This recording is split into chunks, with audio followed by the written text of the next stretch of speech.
बिस्मिल्लाहिर्रहमानिर्रहीम। मैं तुहाडा अपना पंजाबी शहर रुस्तम जाया। अज मैं मौजूद हाँ अपने वड्डे बिरा फखरे पाकिस्तान शहीद महमूद अकबर सत्यानवी साहब दे दौलत खाने ते और मेरे भाई दा और मेरे भतरीए शरोज़ अकबर साहब दा हुक्म आ दो त्रै शेरां दी हाज़री। साईं मेरे पर ना पट तेरी मिन्नत करे ना, मैथे इतना जुल्म सियाद ना कर। या कैद दी मुदत तवील चकर या पर पट के आज़ाद न कर।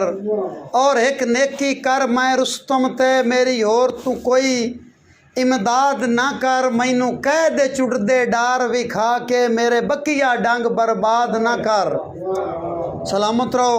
एक शेर क्यों जे ईद नज़दीक है उस हवाले नाल मेरे दिल दे देस ते सावण वांगू वसें ईद तो पहले पहले गिले शिकवे बाद होंदे वत्सन रसें ईद तो पहले पहले। दो रुस्तम सूट सिवावणे हिन मसे ईद तो पहले पहले। यार असां रोवना है या हंसना है दसें ईद तो पहले पहले।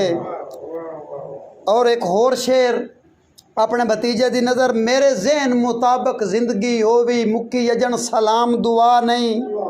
यार डंग परतन लगियां ढेल नहीं लगदी मेरी गुरबत तू घबरा नहीं।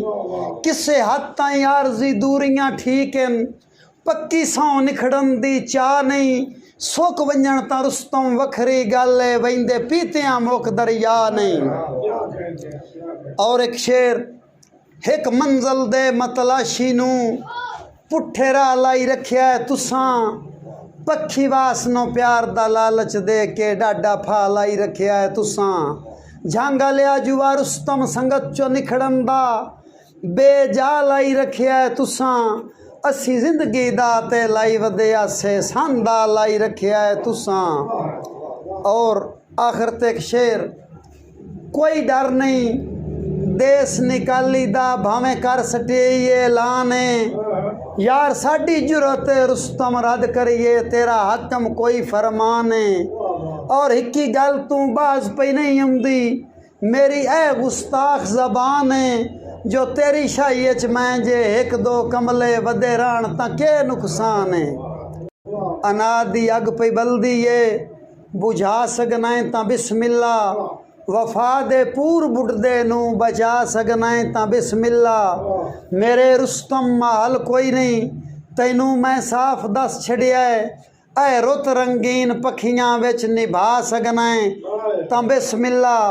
और बेपना मोहब्बतां रुत वलदी पई है हौसला कर जे चेतर चढ़ना है संग लगने।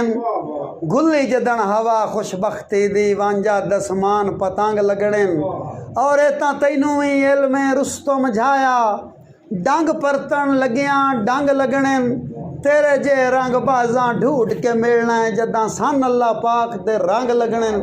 बहुत शुक्रिया बहुत निवाजिश। ओके प्रोडक्शन झंग जितने भी चाण सुनने वाले हैं इसनों लाइक करो फॉलो करो। और बहुत शुक्रिया बहुत मेहरबानी।